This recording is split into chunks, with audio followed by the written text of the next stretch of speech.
May isang estudyanteng laging mataas ang grado. Pero hindi naman nag-aaral. Ang pangalan niya ay Rico. Ang tamad na henyo ng klase. Hindi siya nagsusulat ng notes, hindi din nagre-review, at kadalasan natutulog lang sa klase.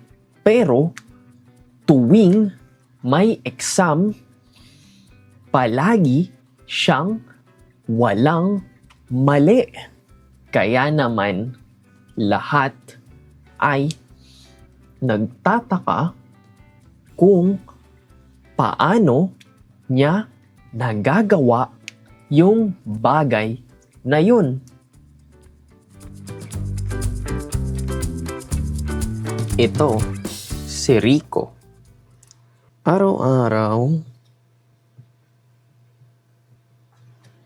Araw-araw habang ang mga kaklase ni Rico ay abala sa pagbabasa,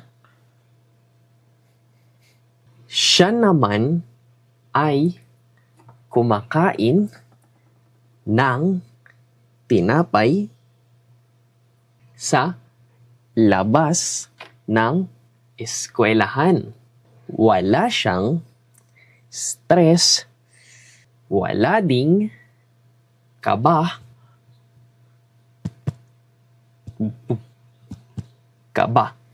Kahit na si Rico ay tamad,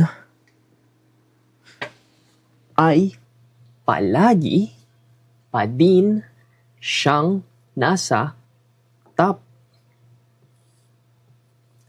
Na para bang may kakaibang paraan si Rico na hindi alam ng kanyang mga kaklase. Isang araw, napansin ng guro,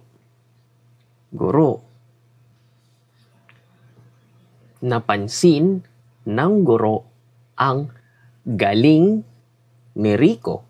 Nagpasya ang guro na magkaroon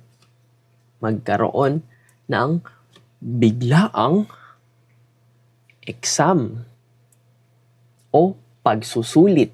Walang babala, walang paalala. Biglaan. Ngumiti lang si Rico nung marinig niya ang sinabi ng guro tungkol sa pagsusulit. Pero si Rico ay tiwala pa din sa sarili.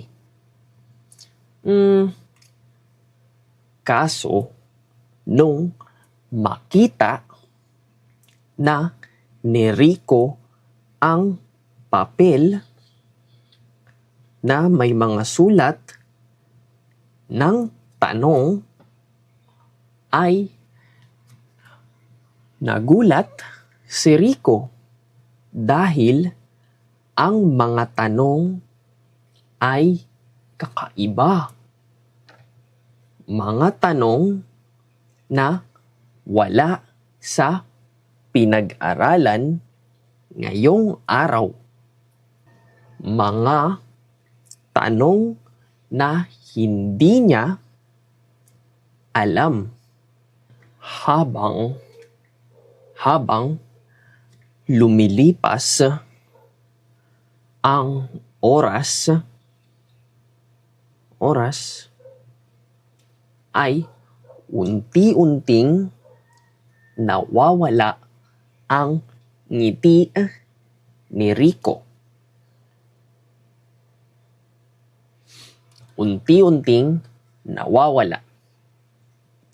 Ngayon lang ni Rico naramdaman ang kaba. Tugtog, tugtog, tugtog. Tumingin si Rico sa papel niya. At pawis na pawis. Wala siyang masagot. Walang sagot na lumalabas sa isip niya. Kinabukasan, ibinalik ng guro ang mga papel sa mga estudyante. Sa taas ng papel ni Rico ay may malaking sulat. Malaking sulat. Ang sabi sa sulat ay nakikita kita sa camera, binubuksan mo ang drawer ko tuwing gabi. Kaya nakikita mo ang mga sagot sa exam. Lahat ay nagulat sa nalaman nila tungkol kay Rico. Ang sekreto ni Rico sa wakas ay nabunyag. Hindi pala siya henyo, pero madiskarte lang. Kaso sa maling paraan. Pagkatapos ng nangyari ay sinuspinde ng guro si Rico. Sinuspinde, hindi siya pwedeng pumunta sa eskwelahan para pumasok. Dahil dito ay nagkaroon si Rico ng panahon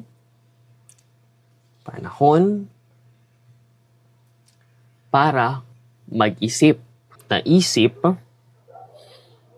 ni Rico na ang katalinuhan ay walang saysay kung gagamitin din sa mali. Pagkatapos ng pagkasuspinde ni Rico ay pwede na ulit siyang bumalik sa eskwelahan. Pwede na siyang pumasok sa klase. Pagbalik ni Rico sa klase ay ibang Rico ang bumalik. Tahimik, nag-aaral, at hindi na nandaraya. Hindi na umaasa sa diskarte. Nagsusulat na rin siya ng notes.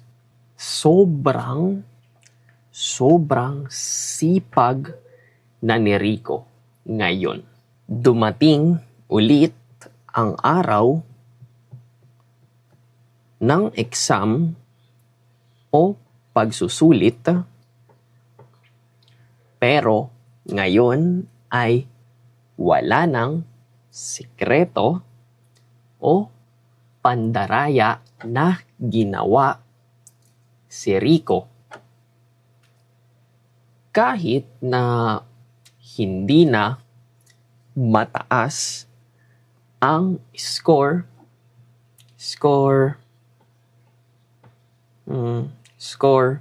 ni Rico, ay masaya pa din siya.